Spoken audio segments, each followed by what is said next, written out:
क्या ही धन्य है वह जो यहोवा का भय मानता है और उसके मार्गों पर क्या ही धन्य है वह जो यहोवा का भय मानता है। क्या ही भय मानता। आप मोरिस भैया का भय मानते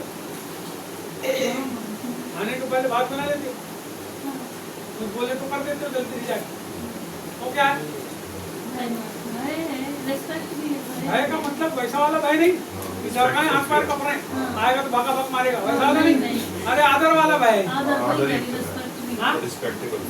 और जैसे परिवार में एक आदमी होता है वैसे ही हम सबके जीवन में कलीसिया के जीवन में परमेश्वर। आप यदि अपने पतियों का रिस्पेक्ट करते हो तो आप परमेश्वर का करते हो और यदि आप अपने पति का रिस्पेक्ट नहीं करते तो आप परमेश्वर का भी नहीं करते, आप झूठे हो। यदि आप अपने परिवार के लोगों को प्यार नहीं करते और बोलते हो मैं परमेश्वर से प्यार करता हूं तो आप झूठे हो।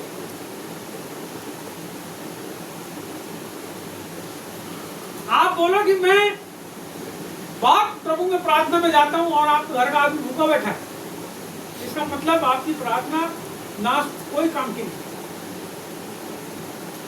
कोई आदमी आपके कारण क्या हो रहा है, उड़ रहा है। आपके कारण कोई आदमी परिवार में उड़ना नहीं चाहिए, उसको मन नहीं दुखना चाहिए, उसका आत्मा के अंदर कोई बात। सुनिए यही सेम बात, ये सेम कंडीशन परमेश्वर। यदि आप प्रभु में हैं तो, और नहीं है तो कोई दिक्कत नहीं, मन माना जीवन जियो, मन माना जियो, जैसा जीने वैसा जियो। दारू पी के गंड लो, आजकल तो औरतें भी दारू पी के गंडा लो।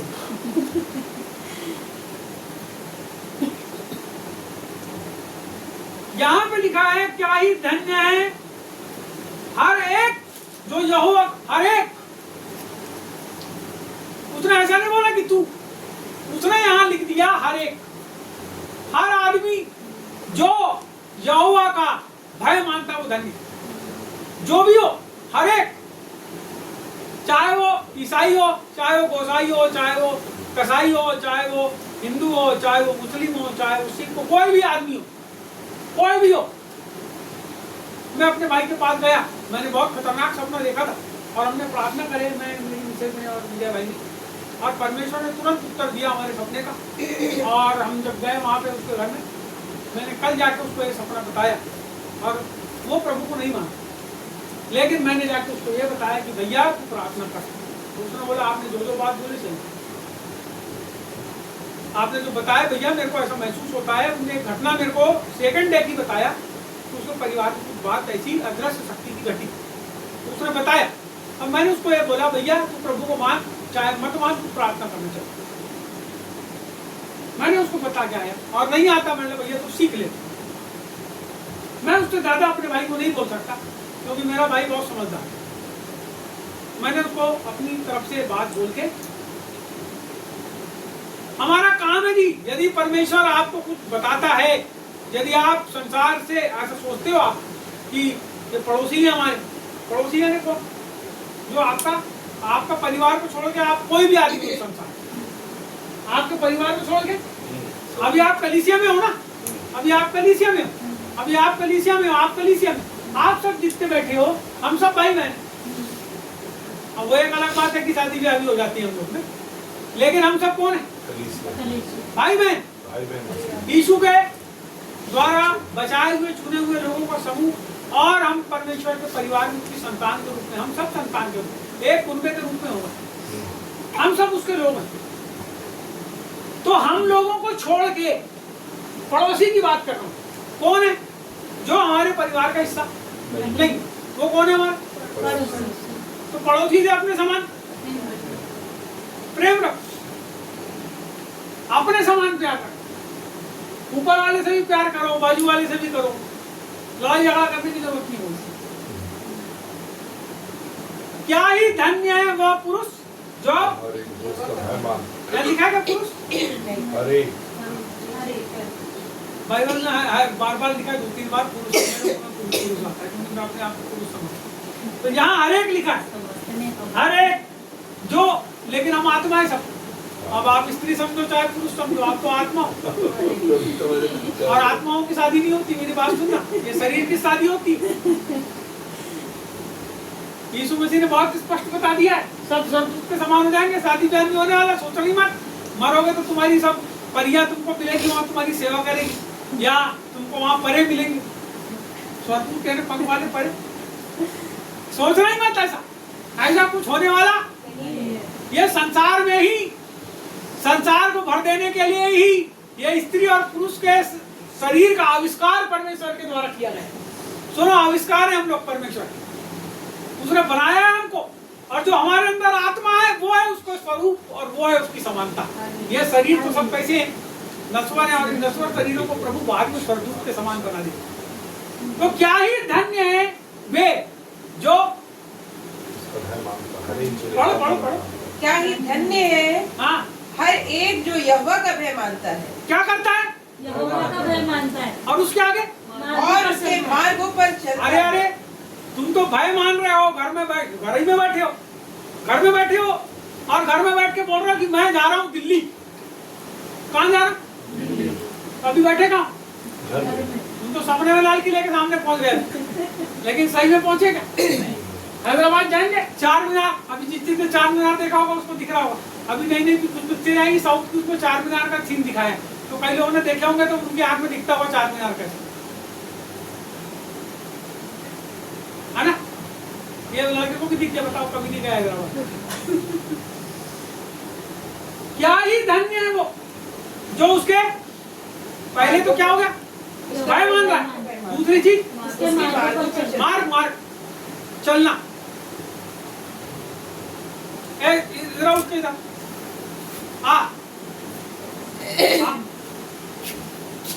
हाथ में हाथ लगा, आवाज आकर बैठ।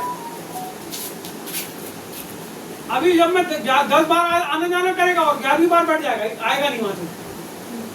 सुनो मेरी बात, आदमी भी ऐसे ही बहुत जोश के साथ परमेश्वर के पास आता है और बोलता मैं प्रभु को मानूंगा, प्रभु के पीछे चलता है, फलानी जगह प्रार्थना, ढिमकी जगह प्रार्थना, जाता है दौड़ दौड़ के जाता है, दौड़ दौड़ के जाता है, दौड़ दौड़ के धीरे धीरे क्या होता है 1 साल के भीतर फिर बोलता है यार बेकार है, जाके 2 घंटे कौन बैठे।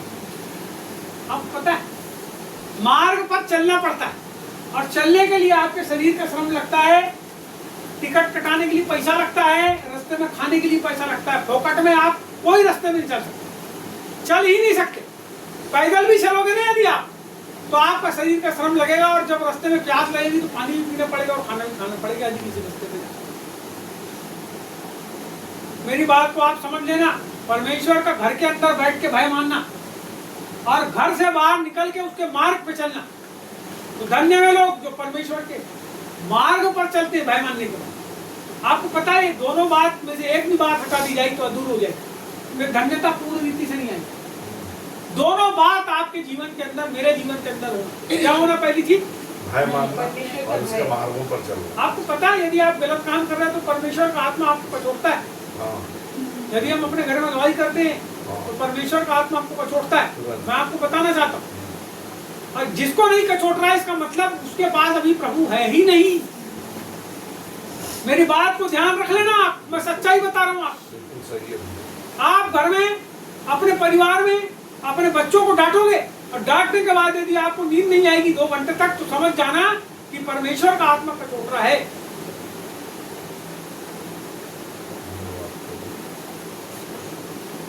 मैं अपने लड़के को मार दिया, मेरे को खराब लगा, मैंने अपने घर में लड़ाई कर लिया, मेरे को खराब लगा, बहुत देर तक के खराब लगता है। उसका कारण क्या है? कि प्रभु का आत्मा चाहता है कि तुम ऐसा काम ना करो। ये है भय मानना। जब आप परमेश्वर की मर्जी के विरोध कोई काम करते हो, वो क्या हो जाता है? उसकी आज्ञा को तोड़ना। इसका मतलब हमको क्या करेगा प्रभु हमारा? ऐसे ही हुआ ना, क्या कर लेगा परमेश्वर हमारा? क्या कर लेगा? है कौन? यीशु मसीह। कौन है यीशु मसीह? ये हो गया ना वो, उसका मतलब ही हो, तू काय का पति है रे? एक औरत अपने पति को, तू काय का पति है रे? इसका मतलब समझ रहा बात मेरी? इसका मतलब ये परमेश्वर का भय मानना, उसके अधीन हो जाना है, परमेश्वर का भय मानना, उसके वचन के अनुसार जीवन जीना है। परमेश्वर का भय मानना, जो उसने आज्ञा दिया है उसको पूरा करने के लिए अपना तन, मन और धन खर्च कर। समझ रहे बात आप? उसके मार्ग पर जब चलोगे तो तन भी खर्च होगा, मन भी खर्च होगा, धन भी खर्च होगा। अब फोकट फंड में उसके रास्ते पर नहीं चल सकते आप। फोकट फंड में उद्धार पा सकते हो। यदि आपको प्रार्थना में आना है सही समय में, तो आपको बाकी की जगह छोड़ना पड़ेगा। पिछले बार मैंने बताया था, पकड़ो, ये देख, मैं तो देख, बोलो फिर से जैसे पकड़े थे भाई, इधर देखो ध्यान से, पकड़ो। अभी क्या किया? उसके पहले क्या की? जो चीज हाथ में थी उसको तब तो ये पकड़ोगे।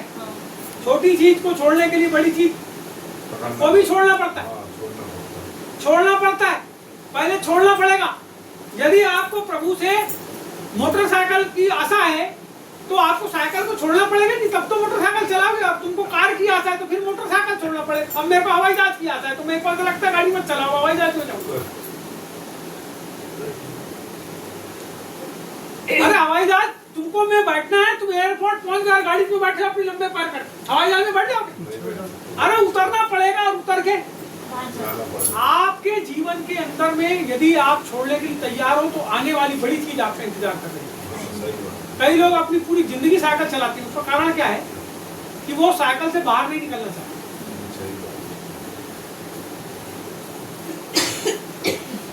सब कुछ रहने के बाद, परमेश्वर की ओर से सब कुछ मिलने के बाद भी किसी चीज को आप छोड़ोगे नहीं तो कैसे कोई अच्छी चीज को पाओगे? आपको छोड़ना पड़ेगा। परमेश्वर का कानून है, परमेश्वर का कानून है। पाप को छोड़ोगे तो मुक्ति को पाओगे, और जब मुक्ति में बने रहोगे तो उससे बड़ी चीज आपको मिलेगी, वो है परमेश्वर की सेवा। जब उद्धार में आप बने रहते हो ना तो परमेश्वर की सेवकाई में आगे बढ़ते हो। बाइबल कहती है जो मेरी सेवा करेगा परमेश्वर उसका आदर। सुनो, चौथी पोजीशन में पहुंच जाते हो, फिर प्रभु आदर करता है। फिर आप बोलते हो प्रभु इसको सुधार देना, इसको बीमारी है, तो क्या होता है? कौन ने आदर किया? आप सुधार सकते हो किसी को? नहीं। आप आशीष दोगे किसी को और वो आशीष आपके मुंह के बोलने से लग जाएगी किसी को? आशीष कौन देता है? प्रभु। और आप कौन हो उसका मुंह? पता है, जब परमेश्वर आपका आदर करता है तो आप किसी को आशीष देते हो तो पैसे वाला बन जाता है आपके बोलने मात्र से। तो आशीष किसने दिया? आप बोलो मैंने दिया। नहीं दिया आपने केवल आशीष वचन बोले हो, आशीष परमेश्वर ने दिया। आज की तारीख में लोग सोचते हैं कि मैं भविष्यवाणी करता हूँ, मैं लोगों के बारे में बताता हूँ, और लोग पागल जैसे दौड़े चले जाते हैं ऐसे पागलों के पीछे। आपको पता है परमेश्वर की ओर से ही सब कुछ होता है, लेकिन एक शर्त है उसके लिए, आपको आपके जो घुटना है उसको टिकाना पड़ेगा परमेश्वर के साथ।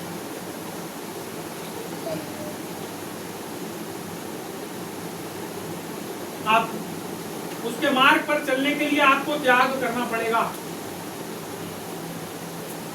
मैं इस समय जाऊंगा जो वचन के ऊपर जाने वाला था, आज मैं उसी स्थान पर आऊंगा। दूसरा तो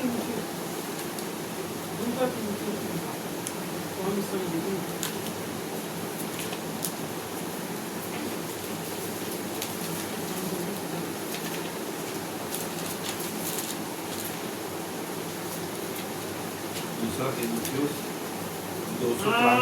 आप निकालो दूसरा तीमुथियुस 294 नंबर का पेज, 295 निकाल लो। नहीं, हाँ ठीक है, निकालो।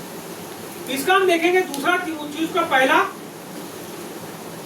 इसलिए हे मेरे पुत्र, तीसरा और चौथा, पहला दूसरा तीसरा, तीसरा और चौथा, जिस परमेश्वर की सेवा, दूसरा अध्याय का उसका 3 और 4, मसीह यीशु के अच्छे योद्धा के समान मेरे साथ दुख उठा। जब कोई योद्धा लड़ाई पर जाता है तो इसलिए कि अपने भक्ति करने वाले को प्रसन्न करे और अपने आप को संसार के कामों में नहीं फंसाता। बस उसके आगे भी है, अगर आप पढ़ेंगे तो बाद में पढ़ लीजिए, लेकिन अभी मैं कुछ बातों को यहाँ से आपको बताना चाहता हूँ। यहाँ लिखा है मसीह यीशु के अच्छे योद्धा के समान मेरे साथ दुख उठा। बोलो, मसीह यीशु के अच्छे योद्धा के समान मेरे साथ दुख उठा। क्या कर? दुख उठा। कैसे? किसके समान? मसीह मसीह के के अच्छे अच्छे योद्धा योद्धा के के योद्धा, बोलो योद्धा। योद्धा। क्या होता है योद्धा? जो लड़ाई पे जाते हैं। योद्धा का मतलब क्या होता है? लड़ाई में तो सैनिक भी जाते हैं। युद्ध सैनिक योद्धा होते हैं। नहीं होने वाला योद्धा। योद्धा वो जो लड़ाई में कैसा हो? पारंगत हो। योद्धा वो जो अपनी प्रैक्टिस को जारी रखता है। भाई आप सेवकाई करते हो, बेटा आप सेवकाई करते हो, नहीं करते। बेटा आप रोज प्रार्थना करते हो, हाँ। बेटा आप रोज बाइबल पढ़ते हो, बेटा आप रोज चर्च जाते हो, आप रोज लोगों से, प्रभु के लोगों से मुलाकात करते हो। ये सब किसकी निशानी? मसीह के योद्धा की निशानी है।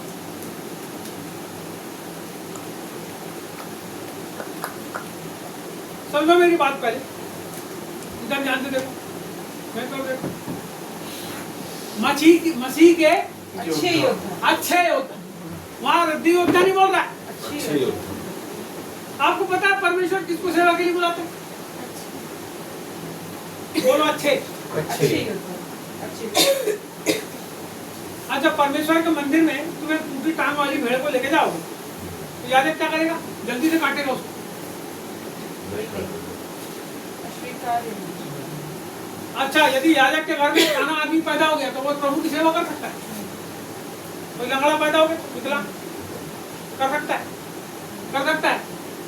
कर सकता है? कर सकता है क्या? बोलो आओ या नहीं? पढ़े नहीं बाइबल इसलिए बात नहीं कर रहा। निष्कलंक होना चाहिए।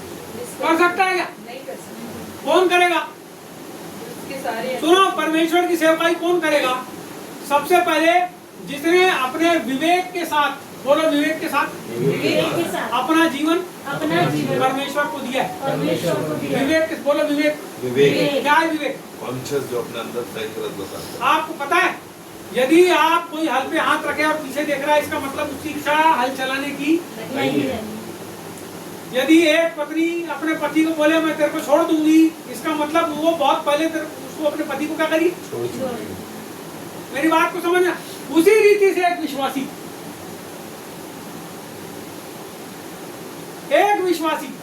यदि प्रभु की तरफ देख के आजू बाजू की तरफ ध्यान से देखता है, उसकी तरफ गौर करता है, इसका मतलब वो अभी अच्छा विश्वासी नहीं है।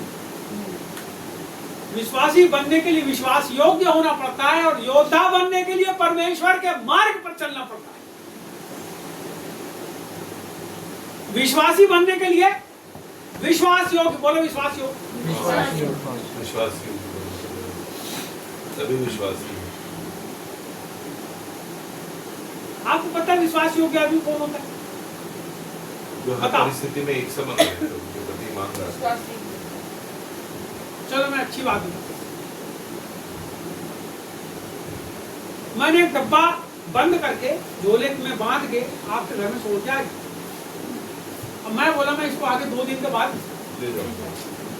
जब मैं 2 दिन के बाद गया ना, आपने बोले हाँ जी बिल्कुल बराबर जैसा आपने दिया वैसे ही रहेगा। जब मैं 2 दिन के बाद गया तो वो झोले की जो ऊपर ही गठान थी, वो गठान खुली हुई थी।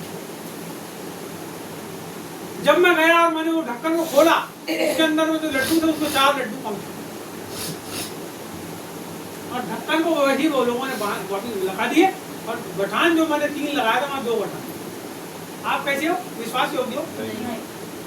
कौन हो आप? धोखेबाज हो, विश्वासघाती हो। बोलो यीशु मसीह की।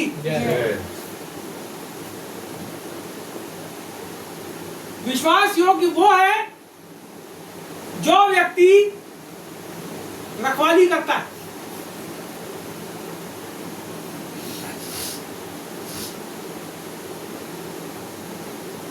समझ रहा? अच्छा योद्धा कौन है?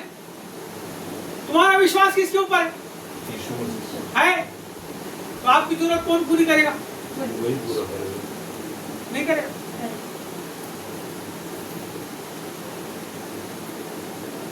कई बार जब हमारा विश्वास परमेश्वर के ऊपर नहीं रहता तो हम अपनी निगाहें मालूम कहां लगाते? मनुष्य को मेरे को कुछ काम करना है तो मैं मोहित भैया की तरफ ध्यान देते हैं। मेरे को कुछ काम करना है तो मैं भैया की तरफ ध्यान से देखूंगा, भैया कैसा प्रभु की ओर ध्यान रखना। आपको सेवा करना है प्रभु की, करना है आपको सेवा करना है प्रभु, जो कमाते हो ना अपने पैसे हाँ, उसी के ऊपर पूरा अपना विचार और ध्यान करके उस पैसे को प्रभु के लिए यूज करना, तब आप कमाई तो तब सेवा कर पाओ। हाँ, यदि तुम यह सोचो कि मैं प्रभु की सेवा करूंगा वो पैसे नहीं- और मैं इसके हार की तरफ ध्यान से देखूं, इसके खीसे की तरफ ध्यान से देखूं कि अब ये मैंने प्रार्थना कर दिया, कुछ हाथ में दान भेंट, सेवा किसी कर रहा हूं, तो दान भेंट के लिए किसकी तरफ देख रहा हूं? आपको पता दान कौन देता है, भेंट कौन देता है? मैं प्रभु को जानूं, मैं आपके दुकान में आया, आके बैठा, आपको लगा यार ये पास्टर आदमी है, सेवा करता है, प्रभु को जाना, तो आपने जाते जाते मैंने हाथ में 20 रुपए रख दी, मैंने नहीं मांगा, लेकिन मैंने हाथ में जबरदस्ती 20 रुपए, तो आप मेरे लिए विश्वास योग्य हो कि परमेश्वर के? यदि आपने अपनी कमाई का कुछ हिस्सा मेरे को प्रभु का सेवा का बोल के दिए, तो आप मेरे लिए विश्वास योग्य नहीं हो, आप परमेश्वर के लिए विश्वास। यदि मैं सेवा करता हूं अपनी, जो परमेश्वर ने मेरे को स्किल दिया है कमाने की, मैं कमा के सेवा कर रहा हूं, इसका मतलब मेरा भरोसा, मेरी विश्वास योग्यता परमेश्वर के लिए।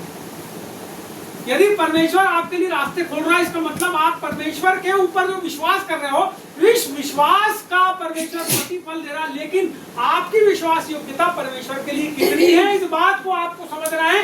जब आप समझोगे तब एक अच्छे व्यक्ति की श्रेणी में आओगे, योद्धा की श्रेणी में आने में समय लगेगा, एक विश्वासी की श्रेणी में आओगे जब आप परमेश्वर के लिए विश्वास योग्य होंगे। परमेश्वर आपके लिए विश्वास योग्य है यदि आप अपने समय निकाल के प्रार्थना कर रहे हो ना, मैं तो देखिए, यदि आप परमेश्वर के लिए समय निकाल के प्रार्थना कर रहे हो, तो परमेश्वर आप जो प्रार्थना कर रहे हो उसका उत्तर दे रहा है और आपके लिए विश्वास योग्य है। लेकिन यदि परमेश्वर के काम आप नहीं कर रहे हो, तो आप परमेश्वर के लिए विश्वास नहीं कर रहे। अच्छा योद्धा कौन? बोलो अच्छा योद्धा कौन? जो विश्वास से मुझे रहता है। मैंने आपको भेजा, जाओ लड़ाई करने के लिए, और आप लड़ाई करने गए और आधे रास्ते तो भटके आ गए, आप अच्छे योद्धा? कैसे हो? कायर हो, डरपोक हो, अच्छा शब्द बोलेंगे, कायर हो, डरपोक हो। मैं बोला जा तो यार फलाने आदमी से बात करके, नहीं नहीं मैं नहीं जाता, मैं नहीं जाता। क्या मार देगा वो आदमी तेरे को बात करने से? किसी आदमी से आपको बात करना है, किसी बड़े आदमी से बात करना है, उसके पास जाने से डर रहे हो, मार देगा वो आपको जान से। आप निडर होकर उसके पास जाओ, तब आप एक आज्ञाकारी सेवक बनोगे, अपने पिता के पुत्र बनोगे, अपने यीशु के विश्वासी बनोगे। बाइबल में लिखा है जब पौलुस को गवाही के लिए जाना था, तो बोले तू उनके मुख को देख के मत डरना, उनके मुख को देख के। ऐसा लिखा है, यीशु मसीह ने बोला कि मैं तुमको एक सहायक दूंगा, और वो तुमको बताएगा, जब लोग तुमको पंचायतों में और महासभाओं में सौंपेंगे, तो वो तुमको बताएगा कि तुमको बोलना क्या है। योद्धा आप तलवार चलाते आती ना, जब दुश्मन आएगा तो तलवार अपने मन से निकाल के चलाने लगोगे, यदि हो योद्धा तो, नहीं तो भगोगे वापस उल्टे पाए। यहाँ पे आप फिर से पढ़िए, यहाँ लिखा है मसीह यीशु के अच्छे योद्धा के समान मेरे साथ था। यदि आपके जीवन में परमेश्वर के लिए आप दुश्मनी उठा रहे हो, इसका मतलब आप अभी सेवकाई में नहीं। क्या सपना देखे तुमने? इनके साथ जाके क्या कर रहे हो? प्रार्थना कर रहे हो, तो फिर काम करते करते आप प्रार्थना करने चले जाओगे। काम करने के लिए जाओगे तो प्रार्थना करने चले जाओगे, चले जाओगे। आओ या नहीं बोलो ना, हंसो मत, आओ बोलो या नहीं। काम छोड़ना पड़ेगा, क्यों जी? छोड़ना पड़ेगा, छोड़ के जाना पड़ेगा। सब चीज। अभी वो बेचारी देखो, उसको जीवन में प्रभु ने काम किया, वो अपने पूरे बंधन, अरे कई साल से वो प्रार्थना में नहीं जा रही थी, लेकिन प्रभु ने ऐसा काम किया कि सबको छोड़ के करने लगी। पैदल पैदल पैदल पैदल 3 किलोमीटर आती पैदल, फिर कोई उसको मिल जाती है ऐसी बहन या कोई छोटा भैया मिल जाता है, वो छोड़ देता है। तो ले जाने के लिए प्रभु क्या कर रहा है? व्यवस्था कर रहा है। बोलो यीशु मसीह, समझ रहा है मेरी बात? आप प्रभु के लिए विश्वास योग्य तो बनो जी, दुख उठाओ। वो दौड़ दौड़ के कितना दूर दूर पैदल चले जाते, समझ रहे हो? नहीं आती उनको गाड़ी चलाते, प्रभु के अनुग्रह से इस साल गाड़ी चलाएंगे, हालेलुया, आमीन। है ना? अपने लिए पैदल से, साइकिल और साइकिल से मोटरसाइकिल की बात करो आप, बोलो मैं चलाऊंगी तो चलाओगे। अच्छे योद्धा बनना है, दुख उठाना है, जाने के लिए संघर्ष करना पड़ेगा, संघर्ष करने के लिए गाड़ी घोड़ा सब हवाई जहाज भी हो ना, विदेश जाना है, बोले यीशु मसीह। जय। समझ रहे बात? अच्छे योद्धा के समान मेरे साथ क्या कर, दुख उठा। सुनो जी, प्रभु की सेवा करने के लिए दुख उठाना पड़ेगा। आगे बोल रहा है उसमें, देखो 4 में, जब कोई योद्धा लड़ाई पर जाता है तो इसलिए कि अपनी भर्ती करने वाले को प्रसन्न करे। किसको? उनके भर्ती करने भक्ति वाले। करने वाले कौन ने आपको कलीसिया में भर्ती किया? प्रभु यीशु मसीह। आप खुदा छो गए? नहीं, नहीं बोले हम, ऐसा नहीं है। चुनाव किसका है? प्रभु का प्रभु का चुनाव। चुनाव। तो किसको प्रसन्न करोगे? प्रभु को नहीं करते ना, मगर तुम अपने आप को प्रसन्न करने प्रार्थना में आते हो। मैं अच्छा खाऊं, मेरा अच्छा हो जाए, मेरा बढ़िया हो जाए, अभी मोटरसाइकिल से जा रहा हूँ, कार आ जाए, कार के बाद बंगला भी हो जाए, सब मेरे पास हो जाए। और प्रभु जब देने लगता है ना तो और गरमाने लगते हैं लोग। जब नहीं रहता ना मोटरसाइकिल, तो मोटरसाइकिल की प्रार्थना करते, प्रभु प्रार्थना में जाएंगे, प्रार्थना में जाएंगे, प्रार्थना में जाएंगे, प्रभु गाड़ी दे दे, गाड़ी दे दे। और गाड़ी देता है तो उसके बाद गायब हो जाए। वो काम तेरे से निकल मेरे, दे। वैसा प्रभु के साथ करके कहाँ प्रसन्न कर रहे हो? उसको प्रसन्न करने का मतलब है उसके अनुसार जीवन। चलो आगे पढ़ो। तो इसलिए कि अपने भर्ती करने वाले को प्रसन्न करे, अपने आप को संसार के कामों में नहीं। अरे फिर से काम में ला दिया भैया, बोले बार बार ले जाके काम के ऊपर ही आ जाता हमारे। क्यों सर? काय में नहीं फंसाता? संसार के कामों में। अच्छा, ये योद्धा का क्या संबंध है यीशु मसीह? सुनो, इधर देखो मेरे पास। ए भाई इधर देखो, पूरे अंदर बच्चे लोग मुझे ये बताओ, भारत की सरहद है, सीमा है, सीमा पे पहले वो हमारे फौजी भाई लोग काम कर रहे हैं, सैनिक लोग काम कर रहे हैं। हाँ, उनकी औरत कहाँ है? घर में। उनके बच्चे कहाँ हैं? घर में। उनका खाना पीना मिलता है समय पे? हाँ, मिलता है? नहीं उनको नहीं मिलता सैनिकों को। तो तुमको तो मिल रहा है ना, घर वालों को गपा गप खा रहे हो। हाँ, अब कौन जा रहा है वहाँ काम करने? तुम्हारा पति जा रहा है, काम कौन कर रहा है? और तुम क्या कर रहा? गपा गप।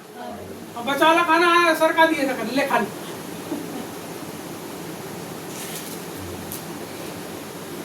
जो मिलिट्री में, सुनो, मेरे घर पे आप जान दो, मेरे घर में अच्छा कहाँ है? पहले मेरे को मिलता है, मैं बता रहा हूँ ऐसा होता है घरों में, मैंने देखा हूँ, मैंने देखा हूँ। अब बात बता रहा हूँ आपको कि जब सरहद में वो हैं तो क्या कर रहे हैं? योद्धा के समान था। अरे भाई वो दुख उठा रहे हैं।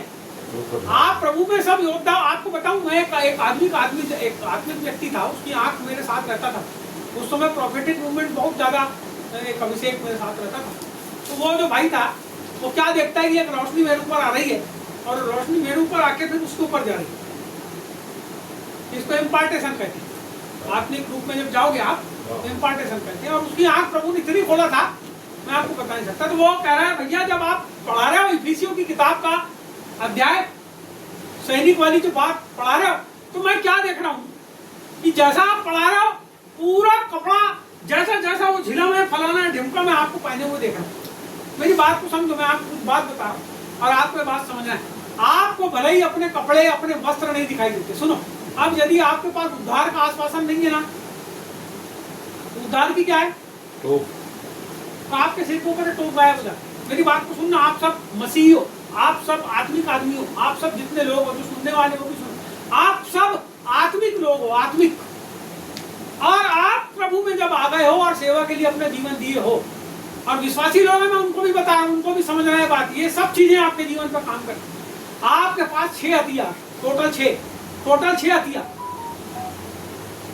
जब आप बॉर्डर के ऊपर हो तो 6 हथियार आपके पास होना। जब आप प्रभु में हो तो आपके पास 6 हथियार होना। और यदि आप उद्धार के अनुभव को खो देते हो ना, तो जो ऊपर का मुकुट रहता है तो क्या हो गया? जब आप प्रभु के वचन का अध्ययन नहीं करते, मनन नहीं करते, अपने हृदय के अंदर नहीं रखते, तो जो आत्मा की तलवार रहती है ना, वो आपके पास से गायब हो जाती। मारोगे किससे? आप दुश्मन। आपके पास का जब विश्वास समाप्त हो जाता है, जब आपका विश्वास, अरे क्या होता है प्रभु में प्रार्थना में जाओ तो, सुनो मेरी बात, ये आपका विश्वास है। प्रार्थना में जाने से सब कुछ होता है। आपके पास एक ढाल होती है विश्वास की, बोलो विश्वास की ढाल। एफिसियों की किताब निकालना और पढ़ना।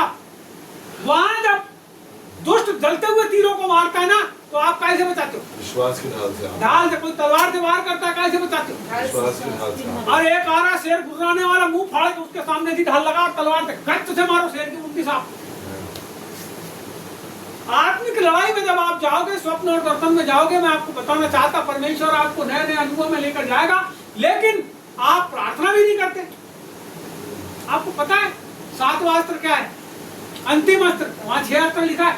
अंतिम अस्त्र जो है, जो ये पीछे से आपकी सुरक्षा करती है, और वो है प्रार्थना। आप पीछे देख सकते हो कौन आपके पीछे जा रहा है। जब आप प्रार्थना करते हो तो परमेश्वर आपके लिए स्वर्गदूतों की देने तैयार करता है। सुनो, ये प्रार्थना है। और आप प्रार्थना नहीं करते, आप बोलते हो कि हम प्रभु के सेवक हैं, कुछ नहीं वाली फालतू की बात करते हो, पैसे कमाने के लिए यीशु मसीह में आए हो।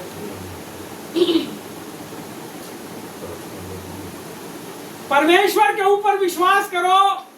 जो चीज अभी छत्तीसगढ़ के अंदर बहुत बड़ा बदलाव होने वाला है, परमेश्वर करने वाला है। मैं आपको बता रहा हूँ, हजारों लोग प्रभु के पास प्रार्थना कर रहे हैं, और मैं आपसे बता रहा हूँ छत्तीसगढ़ के अंदर बहुत बड़ा बदलाव होने वाला है।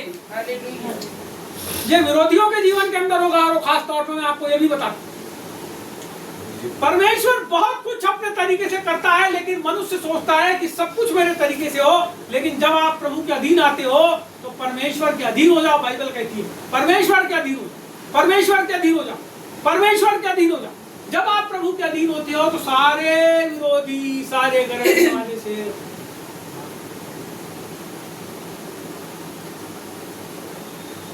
बोलो यीशु प्रभु की जय। यहाँ लिखा है, फिर से पढ़ूंगा मैं, वह अपने आप को संसार के कामों में नहीं फंसाता।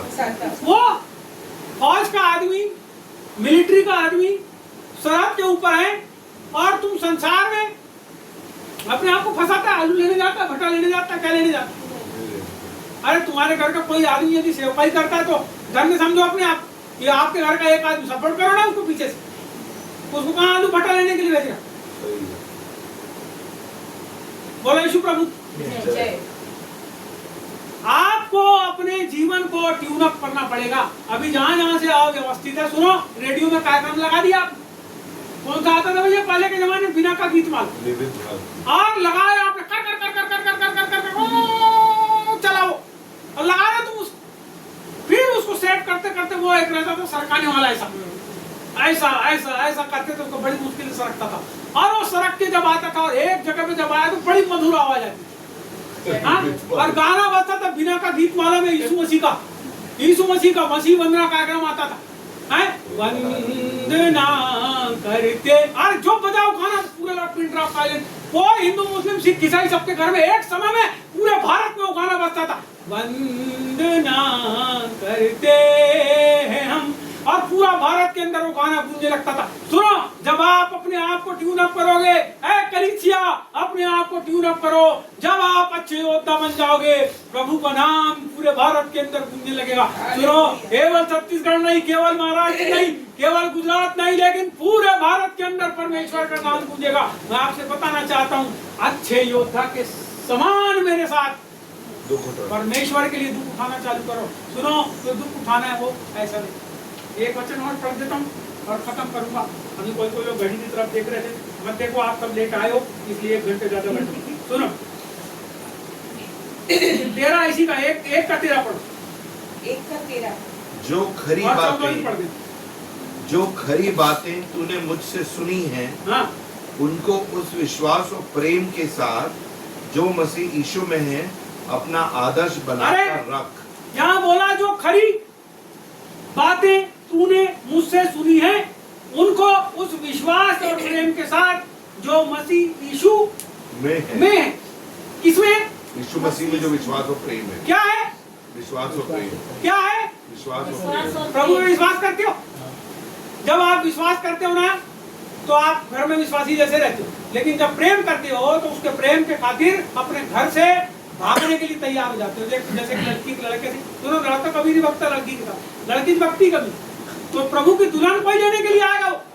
तो जब आप प्रभु से प्यार करोगे समझना मेरी बात, जब आप प्रभु से प्यार करोगे तो उसके साथ सब छोड़ के भागने के लिए तैयार हो। अरे अरे अरे बोलता अपने हृदय के अंदर विश्वास।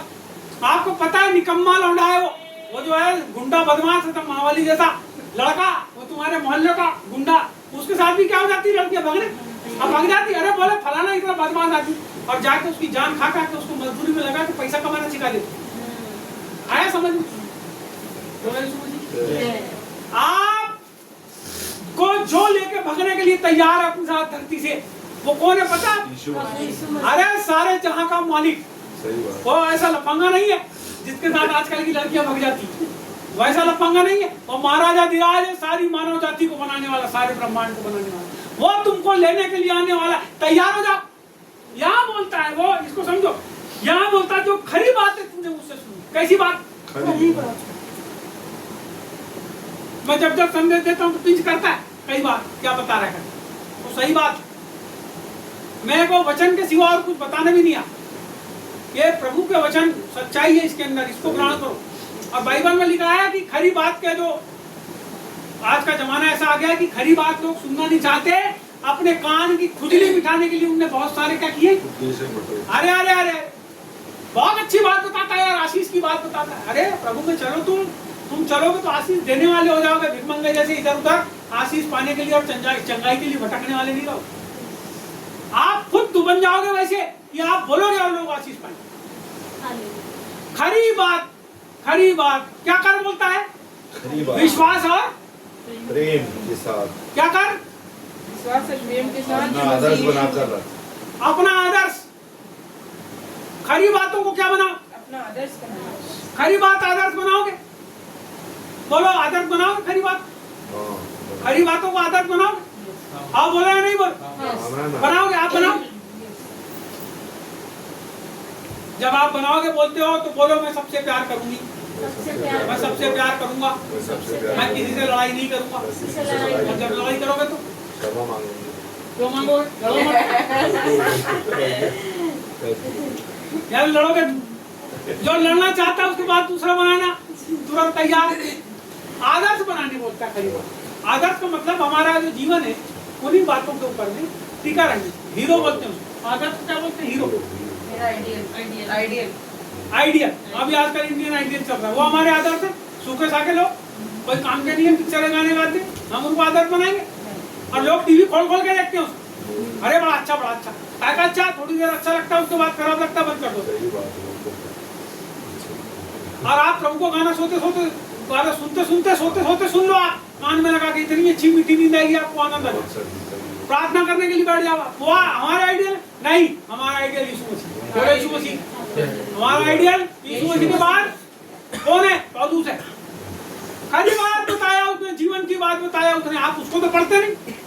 मैं आपसे पूछूंगा मूसा कौन है? एक जन ने पूछा मूसा कौन है, तो वो बोलता है हमारे खेत में बहुत से मूसे। चूहा समझते लोग मूसे को। गाँव में जाओगे तो मूसा बोलते हैं उसको, चूहा को। बोले देखा हूँ मैं, तूने मूसा को देखा? तो बोले हाँ जी हमारे खेत में बहुत थे। अच्छा, आप बड़े बड़े भूत चूहे, बोले उसको मूसा बोलते हैं। हम भूत के भी खाते बोले। कौन है आपका आइडियल? कौन है? यीशु। यदि है प्रभु यीशु मसीह यदि आइडियल है तो विश्वास योग्य बातें उसने आपको बताया है, सत्य बातें उसने बताया है, उसको फॉलो अप करो। यहाँ इसको फिर से पढ़ूंगा, नीचे का वचन पढ़ूंगा और खत्म करूंगा। यहाँ लिखा है जो खरी बातें तूने मुझसे सुनी है उनको उस विश्वास और प्रेम के साथ जो मसीह यीशु ने अपना आदर्श बनाकर रख। कहाँ रख? घर में, अलमारी में, बोलो हृदय में। हमको अपने हृदय में वो बातों को आइडियल बना के रखना है कि हमको इसके अनुसार जीवन जिए। आप ज्यादा नहीं कर सकते, तो जो आप में गलती वैसे वाले वचन निकालो, उसके ऊपर चलने का फॉलो अप करो। करना आपको है। यदि मैं गलत हूं तो मेरे को सुधारना अपने आप। मेरा लड़का मेरे को बोलता है परसों के दिन रात को, पापा आप में एक ही गलती है और कोई गलती नहीं। मैंने क्या गलती? बहुत जल्दी बोले आप गर्म हो जाती है।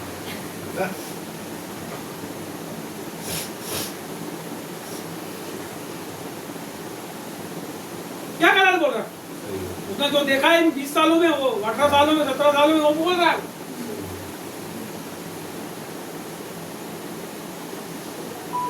ठीक, गरम, सही बात है, गरम। पूरे जन को पता है, पूरे मसीह समाज को मालूम है। बात मैं जल्दी करूँ, मेरे लड़के को नहीं मालूम, सबको मालूम है, पाठ कर बता रहा है। सुनो आगे, आगे यहाँ बोलता है सुधारूंगा, लेकिन प्रभु अनुग्रह कर रहा है। आगे लिखा है, और पवित्र आत्मा के द्वारा जो हम में बसा हुआ है, बोलो, और पवित्र आत्मा के द्वारा पवित्र आत्मा के जो हम में बसा हुआ है, जो हमें बसा हुआ है, इस अच्छी धरोहर की रखवाली कर। इस अच्छी धरोहर की रखवाली कर। क्या कर? धरोहर, अच्छी धरोहर की रखवाली करना। आपके पास कौन सी धरोहर है? संसारी उसको बोलते हैं विरासत। विरासत। धरोहर यानी क्या? विरासत।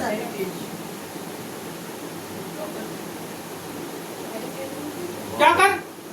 विरासत की रखवाली रखवाली कर। बेल दो पूरे मकान जितने हैं तुम्हारे, और एक बेल तो पूरे, मैं भी बेल देता हूँ।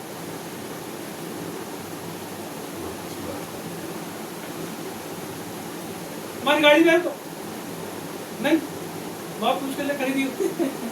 समझ रहे हो बात? तुम्हारी चक्की बेचेंगे विरासत में मिली। तो उसी में पैसे आते, विरासत में भी। सुनो ध्यान लगा, इस अच्छी धरोहर की रखवाली, बोलो रखवाली। आपको क्या क्या चीज मिली उसमें रखवाली की हो आप? मैंने सबसे पहले क्या बोला था आपको कि मैंने आपके घर में एक डब्बा रख के गया, उसमें से 4 लड्डू आया पर, इसका मतलब रखवाली की? नहीं। अरे जैसा था, मेरे घर की बात बताता हूँ मैं। मेरे घर में मैं, हमारे फादर को पहले की बात, एक आदमी आया सूटकेस लेके काले रंग का, सुने, काले रंग, हम सब बाहर बैठे, सूटकेस लेके आया काले रंग का। बोले माधव भैया ये सूटकेस, बोले आप 2-3 दिन के लिए अपने घर रख सकते हो? तब पिताजी ने बोले हाँ, बोले छोड़ के चले जाओ। तो छोड़ दिया, अच्छे लगे। बोले ले जा रहे, बोले दादा की अलमारी के बाजू में कोष्टा ना, वहां पे घुसा के रखती। मैंने लिया कर, कोई काय को देखता है उसको। 1 दिन हो गया, 2 दिन हो गया, 3, वो वहां था तो वहीं था, उसको किसी ने हाथ नहीं लगाया। मेरे पूरे खानदान में किसी आदमी, 9 आदमी रहते थे वहां पर, किसी ने हाथ नहीं लगाया। तीसरे दिन वो आया, बोले भैया मेरा सूटकेस, मेरे को, मैं वहीं था बाहर, जा बोले सूटकेस लेके आना। मैं गया, उसका सूटकेस निकाला और लाके दिया। आपको मालूम? बोले इसमें क्या है? पिताजी ने बोले वो क्या करना? बोले तेरा सूटकेस तुमने दिया? बोले हमने रख दिया। बोले दिखाता हूँ। बोले उसने नोट को खोला, भैया ब्रीफकेस, काले रंग का इतना पतला वाला ब्रीफकेस, जो खोला उसने ऐसा, उस समय 100 के नोट चलते थे, पूरा सूटकेस 100 के नोट से भरा था कचाकच। भैया वाले जो पैसे थे, बोले मेरे घर में थोड़ा खतरा था, आपके घर में लाके तो हमने उसका सूटकेस उसको जैसा का तैसा वापस। और मालूम है आपको, उस सूटकेस में लाग भी नहीं लगाया था। उसको इतना विश्वास मेरे पिताजी को, और मेरे पिताजी को हमारे ऊपर, उन्होंने क्या करे,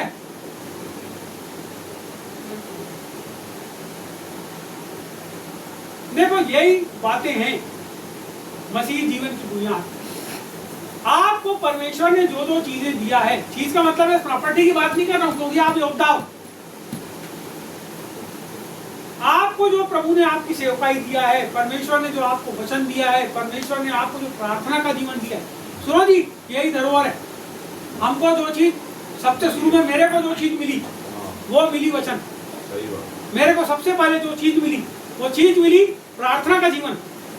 हमको उसकी रखवाली करना है जी। हमको जो संगति मिली है, हमको उसकी रखवाली करना है। आपको पता है, लोग संगति जिसके द्वारा आगे बढ़ रहे हैं, उस संगति को लोग तोड़ तोड़ के क्या हो रहे हैं, भाग रहे हैं, छोड़ छोड़ के जा रहे हैं। आप क्या कर रहे हैं? पता है ये बाइबल से मेरे को क्या मिला? मैंने जब बाइबल पढ़ा तो मैंने बाइबल से पाया कि जैसे मेरे यीशु ने बपतिस्मा लिया वैसे मेरे को रहना चाहिए। मैंने रखवाली किया, मैंने जाके बपतिस्मा लिया। मैं आपको बताना चाहता, बाइबल जो जो बातें लिखी है आप उसको फॉलो अप करो। आप कितने साल से यीशु मसीह में प्रभुत्व नहीं लेते? कितने साल से आप चाहते हो, बोलते हो? मेरे को कई पास्टरों का नाम बता दिया, लेकिन आज आप प्रभुत्व नहीं लेते। उसका कारण क्या है? कि आपने बपतिस्मा नहीं लिया। आप अपने आप को तैयार करिए, आप अपने आप को मजबूत बनाइए, आप अपने आप को विश्वासी जीवन में। अगर आप नहीं बढ़ाओगे तो जैसे हो ना वैसे ही मर जाओगे संसार में, कुछ नहीं हो सकता। और जो प्रभु के लिए विश्वास योग्य नहीं है, वो किसी के लिए विश्वास योग्य नहीं है। बात को ध्यान रख लेना। मैं केवल आपको नहीं बोल रहा, बहुत से लोग सुन रहे, आप ही नहीं सुनोगे, वहां बहुत लोग सुनेंगे। मैं सब लोगों को बोल रहा हूं, प्रभु के लिए विश्वास योग्यता में जब तक आप नहीं आओगे, आप सब लोगों के लिए धोखेबाज हो। सही बात। जो आदमी प्रभु के लिए विश्वास योग्य है वो सबके लिए विश्वास योग्य है। जो प्रभु का अच्छा सिपाही है वो परमेश्वर के सब कामों को अच्छे से करता है। आपको अच्छा सिपाही बनना है, मजबूत सिपाही बनना है, ताकतवर आदमी बनना है। ताकतवर आदमी बनने के लिए प्रोटीन और मिनरल्स आपको खाना पड़ेगा। वहाँ फौजी लोग को रोज सवेरे 2 कच्चे अंडे देते हैं और 1 गिलास दूध। पता है आपको, कच्चा अंडा खाते हैं, गट गट तक मुंह में फोड़ के और ऊपर दूध पी लेते हैं। ये सब बातें जो आज आपके सामने मैं रखा हूँ, इसको आप सब विचार करो। आपका जीवन परमेश्वर में कैसा है, वास्तव में कैसा होना चाहिए, और आज हम कैसे है ना। रखवाली की जरूरत है। जो हमको वचन मिला है, जो हमको शिक्षाएं मिली है, जो हमको प्रार्थना का जीवन मिला है, जो संगति मिली है ना, ये सब चीजों में हमको जो वरदान मिले, अभी धरोहर में तो बहुत सी चीजें तो बची बताने की, कई चीजें आपको मिली है परमेश्वर की ओर से। उसकी क्या कर, उस धरोहर की, बोलो यीशु मसीह की। आइए अपने आप को तैयार करें, प्रार्थना करेंगे। हालेलुया।